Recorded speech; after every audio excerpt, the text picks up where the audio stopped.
Howdy folks, sjporr here.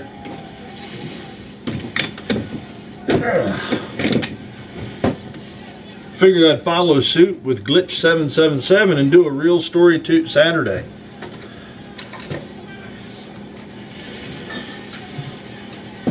At my age, I should have a bunch of them. And I do. See, a worthy one. Well, we'll go back to the year before we graduated. Graduated high school. Gadgeated. We used to rent out a spot in a campground down along River Hills and go camping. It would have been me, my buddy Big Guy, and Hoot Knocker. And I had my dad's 70, it was a 76, pretty sure it was a 76, CJ5. Oops. Dropped my rag or towel. And we got ourselves, I know it was Old Milwaukee, so we had at least a case of pounders of Old Milwaukee. We were down at the Sugar Shack, which is a speakeasy down on River Hills. Used to be a speakeasy, it's no longer there. The authorities came in and took a chainsaw to it and bulldozer so that it had no chances of opening again. But it was a great establishment. Excuse me, I'm going to sneeze. There we go. So anyways,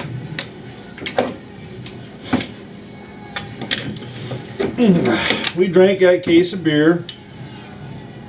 We're running around River Hills, and we were back this one dirt road. Come to find out that it was actually a guy that Hoot Knocker knew. It was his farm. So we go flying back his dirt road. It's probably, I don't know, 1, 2 o'clock in the morning. We had just came off the game lands. We were up there four-wheeling and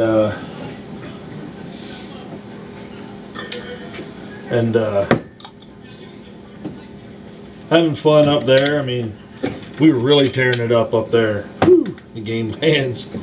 So anyways, we go down this dirt road, see a cornfield. Figure, what the hell, we're going to fly out into this cornfield. Actually, I didn't go out into the cornfield. What we did was, went down this dirt road, and we noticed all these cars parked along the road. It's like, okay, this is kind of weird. So what I ended up doing was pulling off into the cornfield, but not really into the cornfield, just along the edge of it. Really, I was just going to turn around and head back out. That was my intention. So we look around, and Hoot Knocker looks at all these cars, and he notices that none of them have tags on them. I'm like, what the hell's going on? So by the time I pull up into the cut in the woods, to where the farm tractor would go into the field, we notice headlights coming down the dirt road from the farmhouse. Not a good thing. So we go scooting out through this Ford, or whatever, I think it was an old Ford, come flying down a dirt road, spin sideways in front of us. The guy gets out. He's got a 12 gauge shotgun in his hand, and he puts it right in my face through the window of the, it's a cloth top CJ5. Ain't got no doors really. I mean, it's cloth. You could take a pocket knife and cut your hole through it. But he sticks this 12 gauge right in my face. The fuck are you doing back here, you motherfucker? Well, I was about to shit myself. But thankfully, and I'm like, falling all over I'm usually pretty quick with stuff, but when you've got a shotgun shoved in your face, you become a little bit tongue-tied. So I'm sitting there with this shotgun shoved in my face, and I'm thinking we're dead. We're going to die, and we're back here in the sticks. There ain't no one going to know. I mean, we're just going to disappear, and that's it. We're going to end up in the river, with cement blocks, a whole 9 yards. Well, Hoot Knocker, he's in the back of the Jeep, and he looks at, he goes, Devin, it's me, Hoot. Devin looks back, he's got the shotgun pointed in my face, and he's like, what? And Hoot's like, hey, it's me, Hoot. You know, you used to take me to school when we were in junior high. You took me to school, you drove me to school, because he was a couple years older. And he has that shotgun pointed at me, he says, what the fuck you doing back here? We're like, hey, dude, we just come back through. We're riding around. I've seen all these cars. We were turning around. We were leaving. We don't mean no harm. We want to get the fuck out of here. So he pulls the shotgun back down, and he says, you guys just get the fuck out of here. I'll put a fucking hole in you. So, yeah, okay, no problem. We're getting the hell out of here. So we ended up booting out of there pretty quick. So basically, we left there. You'd have thought that would have been enough. We went there, went out, ran around the game land some more. Ended up ripping the exhaust system out from underneath my Jeep, actually my dad's Jeep. And the next morning, I tried to limp the Jeep home up here, and we kind of live in a development with the hills and whatnot. So I limped the Jeep home. I coast down over the back hill here, and I had to drive up over to the other hill to get to my buddy Mark's house, because I figured, well, I'll use his garage and try and fix this exhaust system. So I do that. I walk through the woods, come up here to the house. My old man's in the garage working on something. So I go in, I grab this glass pack that we had. I knew we had one from an old junk car.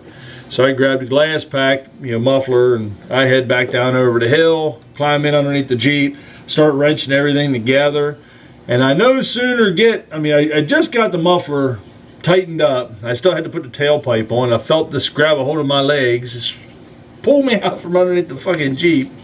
Here it's my old man. He starts chewing my ass out. He's like, you son, what the fuck are you doing, boy? You over here working on this burr. And he's giving me all kinds of hell. I'm like, whoa, Dad, I'm sorry. We were out four-wheeling, blah, blah, blah. And ripped the exhaust system off. He looks down at me and he goes, well, do you got it back together? I looked at him, well, I got to put the tailpipe back on. He says, all right, good. And he just let me go. And I back up to the house. So it was kind of funny because he told me here later, 30 years later, talking to him, and he said, you ain't all that smart, boy. And I'm like, okay, well, I kind of knew that.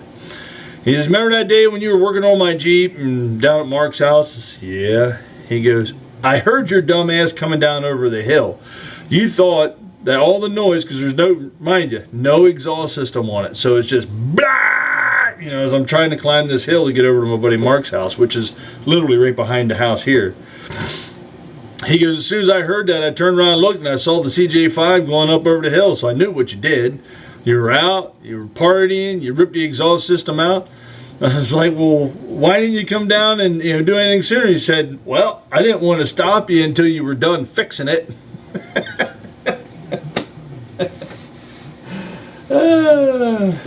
So I got to give him credit on that one. Now that it's many, many years later, it makes me laugh.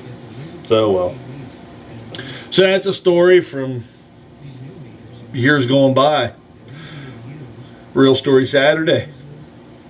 I know it's a little bit late, but better late than never, right? Cheers.